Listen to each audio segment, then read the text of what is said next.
வணக்கம் நண்பர்களே. இன்றுமாவை ரொம்ப நாளாக என்ன சார் ஆச்சு, வீடியோவே போடல அப்படின்றீங்களா?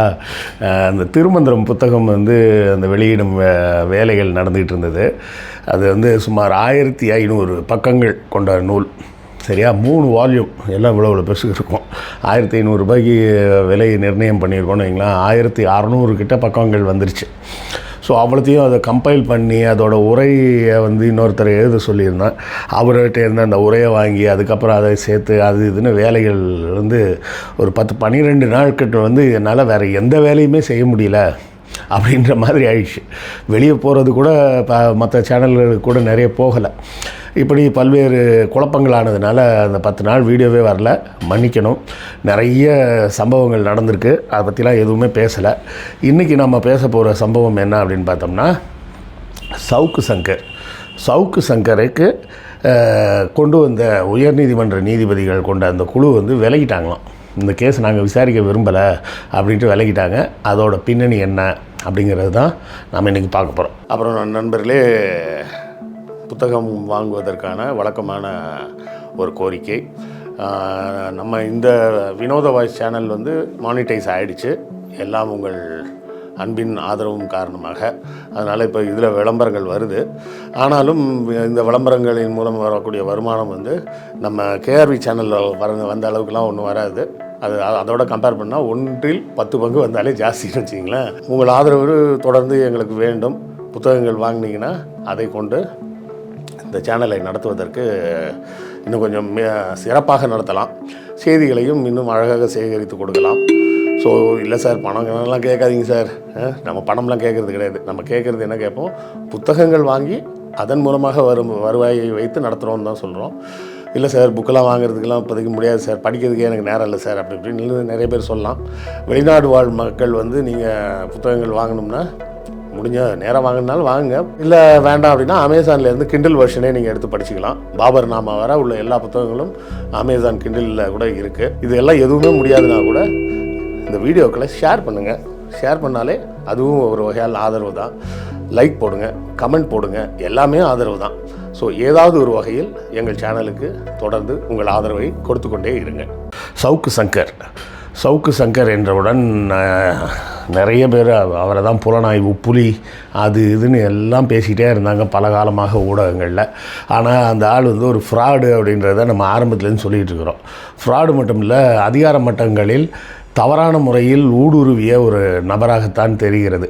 ஏற்கனவே ஒரு தடவை ஒரு 10 நாளைக்கு முன்னாடி கூட பார்த்தோம்னா ஒரு பெண் எஸ்பி லாவண்யான்னு நினைக்கிறேன் அவங்க பேர், அவங்கள இருந்தால் மிரட்டுற ஒரு பழைய ஆடியோ ஒன்று ரிலீஸ் பண்ணியிருந்தாங்க யாரோ.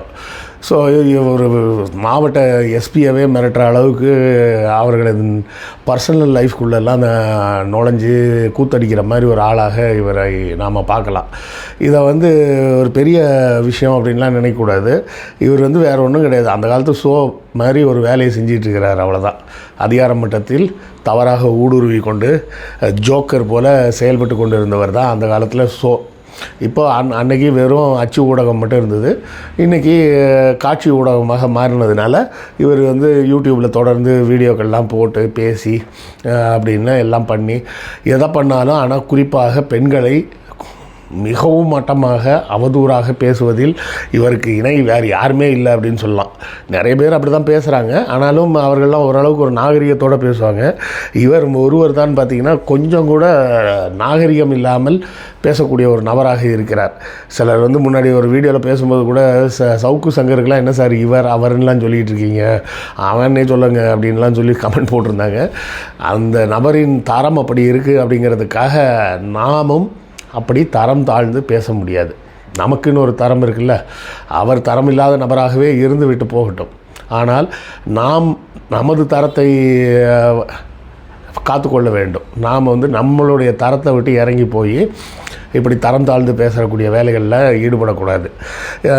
நீதிபதிகள் வீட்டில் வேலை பார்க்கக்கூடிய அந்த ஆர்டர்லின்னு சொல்லக்கூடியவர்கள்லாம் அந்த பெண்களாக இருக்கிறாங்க. அதிலும் குறிப்பாக கைம்பெண்ணாகவும் விவாகரத்து பெற்ற பெண்களாகவும் இருக்கிறார்கள். அவர்கள் வந்து அங்கே இப்போ வேலைக்கு சேர்றதே எதுக்குன்னா, வேலை செய்ய வேணாம், நீதிபதிகளோடு படுக்கையை பகிர்ந்து கொண்டால் போதும், பணத்துக்கு பணமும் சம்பளமாக கிடைத்து விடுகிறது, சுகத்துக்கு சுகமும் கிடைத்து விடுகிறது, வெளியே தெரியாமையும் இருக்கும், இப்படின்லாம் வந்து பொது வெளியில் ரொம்ப தரக்குறைவாக பேசினார். பின்னாடி பார்த்திங்கன்னா இதே போல் ஒரு காவல்துறை ஏடிஜிபின்னு நினைக்கிறவர், அவர் வந்து தனக்கு கீழே வேலை பார்க்குற பெண்களை பூரா இது மாதிரி தரக்குறைவாக நடத்துகிறார், தன்னோடு படுக்கையை பகிர்ந்து கொள்ள சொல்லி மிரட்டுகிறார், அதனால்தான் அவங்களும் படுக்கிறாங்க, அதன் மூலமாக அவர்கள் பதவி உயர்வு பெறுகிறார்கள் அப்படின்லாம் கேவலமாக பேசி வச்சுருந்தார். ஸோ அதுக்காக தான் இப்போ கேஸ் போட்டிருக்காங்க. அந்த கேஸ் போடும்போது அவரை பிடிக்கிறதுக்காக போன இடத்துல கஞ்சாலாம் இருந்திருக்கு, அவர் அலுவலகத்தில் கஞ்சா இருந்திருக்கு, அவரோட ஹார்ட் டிஸ்க்கு அது இதுன்னு எல்லாம் மொத்தமாக சீஸ் பண்ணி வச்சுருக்கிறாங்க. விசாரணை நடந்து கொண்டு இருக்கிறது ஒரு புறம். மற்றொரு புறம் அவர் காவல்துறையால் கைது செய்யப்பட்டு சிறையில் இருக்கிறார். இப்போது அவரை வந்து ஜாமீனில் விடுங்கன்னு சொல்லி அவங்க அம்மா போய் உச்சநீதிமன்றத்தில் போயெல்லாம் மனு போட்டிருக்கிறாங்க. உச்சநீதிமன்றமே என்ன சொல்லிருச்சுன்னா, இவர் பேசிய தரத்திற்கு இவரெல்லாம் வந்து ஒரு மனுஷனாக கூட கன்சிடர் பண்ண முடியாது, மனித குலத்தில் இப்படி ஒரு ஈனமான ஒரு பிறவியை நாங்கள் இதுவரை பார்த்ததில்லை, நாங்கள் பார்த்ததிலேயே மிகவும் கேவலமான ஒரு ஈனத்தனமான ஒரு புத்தியை கொண்ட ஒரு மனிதரை நாங்கள் இதுவரை பார்த்ததில்லை, உயர்நீதிமன்றத்தில் கூட அவர் நடந்து கொண்ட விதம் வந்து மிகவும் தரம் கெட்ட செயலாக இருக்குது அப்படின்னு சொல்லி உச்சநீதிமன்றமே கண்டிச்சிருக்காங்க. அதன் பிறகு இது வந்து உயர்நீதிமன்றத்திலே நீங்கள் பார்த்துக்குங்க, இங்கெல்லாம் நாங்கள் இதெல்லாம் கன்சிடர் பண்ண முடியாது அப்படின்னு சொல்லி அந்த பெட்டிஷனை தள்ளுபடி பண்ணிட்டாங்க. இப்போ மறுபடியும் உயர்நீதிமன்றத்துக்கு வந்திருக்கு.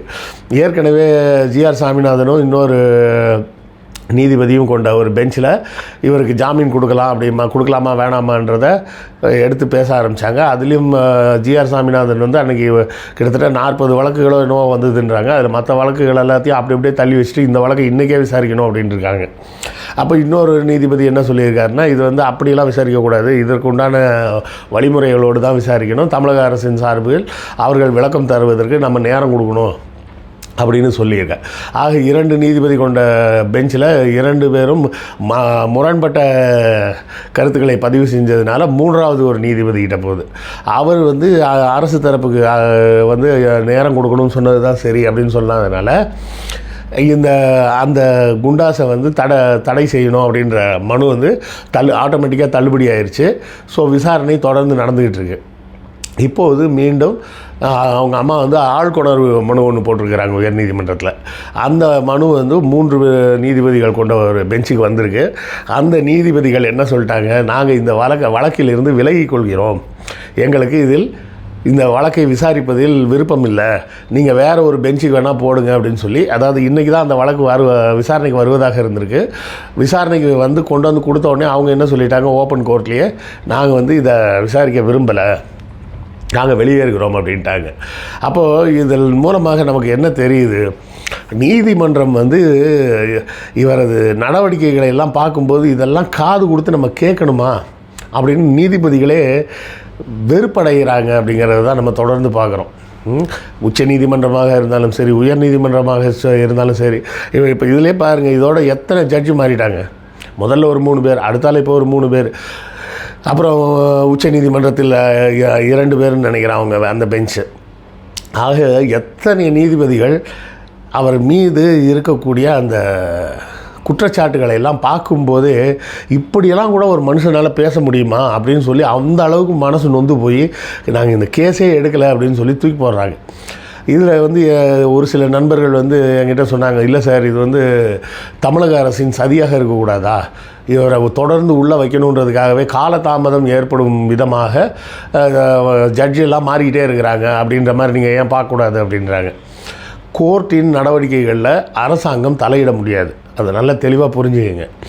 3 தனிப்பட்ட துறைகள், லெஜிஸ்லேச்சர் வேறு, பியூரோக்ரசி வேறு, ஜுடிஷியரி வேறு, ஒருத்தருக்குள்ளே இன்னொருத்தர் தலையிட முடியாது. அதுதான் நம்மளுடைய கான்ஸ்டியூஷனோட அமைப்பு. போய் நீங்கள் வந்து முதலமைச்சராக இருந்தால் கூட நீதிபதிகிட்ட போய் தனிப்பட்ட முறையில் பேசி இந்த வழக்கை வந்து நீங்கள் இப்படி பண்ணுங்கள் அப்படி பண்ணுங்கள்லாம் சொல்ல முடியாது. அப்படி சொல்ல முடியாதுன்றதுக்கு முழு உதாரணம் தான் யாருன்னு கேட்டிங்கன்னா அம்மையார் ஜெயலலிதா. அம்மையார் ஜெயலலிதா என்ன செஞ்சாங்க, அவங்களே முதலமைச்சராக இருந்தாங்க. அப்போவும் இந்த வழக்கு விசாரணையில் தானே இருந்தது. டான்சி வழக்கு இருந்ததப்போ சொல்கிறேன். அதன் பிறகு 2வது வழக்கு வரும்போது திமுக ஆட்சிக்கு வந்துருச்சுன்றதுனால அவங்களே போய் எழுதி கொடுத்து வேணாம் இங்கே இருந்தால் நேர்மையாக விசாரணை நடக்காது, கர்நாடகாவுக்கு கொண்டு போங்க அப்படின்னு சொல்லி கர்நாடகா கோர்ட்டுக்கு கொண்டு போனாங்க. அப்படி வேணும்னா இவங்க கேட்க வேண்டியது என்ன, இந்த சவுக்கு சங்கர் தரப்பிலிருந்து ஏன் இங்கே வந்து திமுக அரசு வந்து என் மீது அபாண்டமாக குற்றம் சாட்டுது, நான் திமுக அரசை எதிர்த்து பேசுவதால் என் மீது வழக்கு போடுகிறார்கள், அதனால் இந்த வழக்கை வந்து நீங்கள் கர்நாடகாவில் விசாரிங்க, இல்லை கேரளாவில் விசாரிங்க, இல்லை பாண்டிச்சேரியில் கொண்டு போய் விசாரிங்கன்னு கேட்கலாம் வேண்டியதுன்னு. ஏன் கேட்கல? ஏன்னா இவர் மீது போடப்பட்டிருக்கும் அனைத்து வழக்குகளும் கிரிமினல் வழக்குகள், கிரிமினல் குற்றங்கள். பெண்களை பொது இடத்தில் இழிவாக பேசுவது, அதாவது ஆங்கிலத்தில் சொல்கிறதா இருந்தால் defaming the modesty of a woman in the public. ஒரு பெண்ணை பொதுவெளியில் அவ மானக்கேடாக பேசுவது அப்படிங்கிற ஒரு விஷயத்தில் தான் முக்கிய வழக்கு. 2வது கஞ்சா வழக்குன்றது நார்காட்டிக்ஸ் வழக்கு. நார்காட்டிக்ஸ் என்பது ஒன்றிய அரசை சார்ந்த வழக்கு. சரியா? ஆக இவங்க போட்டிருக்க வழக்கெல்லாம் ஏதோ அரசியல் வழக்கு மாதிரியே எல்லாரும் பேசிகிட்டு இருக்கிறாங்க. சவுக்கு சங்கர் தரப்பிலிருந்தும் சரி, அவங்க அம்மாவும் சரி, எல்லாரும் அப்படி தான் பேசிகிட்டு இருக்கிறாங்க. இந்த ஆள் மீதில் இருக்கிறது பூரா ரொம்ப கன்றாவியான கேவலமான வழக்குகள். இது என்னமோ விடுதலை போராட்ட தியாகி மாதிரி பேசிகிட்டு இருக்கிறாங்க. அதனால்தான் நீதிபதிகள் இதில் நாங்கள் கருத்து சொல்கிறதில்ல, இந்த கேஸை தொட்டாலே எங்களுக்கு அசிங்கமாக இருக்குது, நாங்கள் வரல அப்படின்னு சொல்லிட்டு அவங்களும் போயிட்டாங்க. அடுத்தாலே இப்போ வேறு ஒரு பெஞ்சுக்கு தான் அதை மாற்றணும்னு சொல்லியிருக்காங்க. அப்படி மாற்றிய பிறகு இந்த வழக்கில் தொடர்ந்து என்ன நடக்குது அப்படிங்கிறத நாம் பார்க்கலாம். அடுத்த காணொளியில் சந்திப்போம். நன்றி, வணக்கம்.